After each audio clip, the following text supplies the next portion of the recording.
got some seat. That's over the top of the gone. A couple of bounces. First boundary off again. Oh, that's back. Just using the pace and helping it over the boundary. And Sanju Samson just carrying on from where he left in the last over, thriving on that pull shot. That's huge.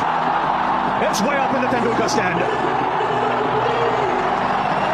My word, he's picking up the length quickly here, Sanju Samson. That shot tells you. Oh, signal. Oh, that's class. Cut away.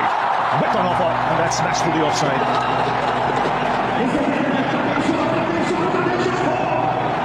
Sanju just taking off from where he left off a few days ago. So ball, and he waited and waited, and because there was no pace on it, he couldn't belt it into the stands, so he just took the poor option.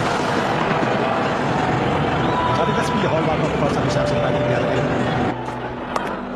Beautifully played. He has been exquisite down the ground, but he's also at times played that back up with pure class. You combine that with the slower ball before, and this one is pace on, so he adjusted his hand. Ben Allen last night, smashed, absolutely nailed. First ball from Rashid has been dispatched to the boundary. That brings up the 50 partnership. Glorious shot that from. He tosses it up. He could well go into out. That was poor bowling because you know Sanju Samson loves that shot, and he goes to a half century.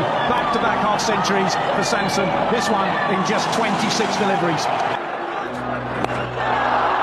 Picked up. There's a man out there over his head. 6 more. And 4 more. England don't know where to bowl to him at the moment.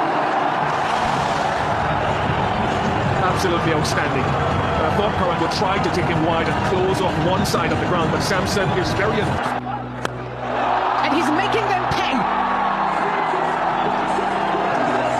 England are playing catch-up cricket, I'm afraid. A really poor start in the opening power play. I thought Jofra Up and over. Wow. The runs continue to flow, and it's the manner in which they're coming. Another slow ball, another one. That's amazing to see Sanju Samson. Stand and deliver, Sanju Samson. What a man, what a player. This is an incredible shot. In fact, when he got back into the side against Zimbabwe, his very first boundary.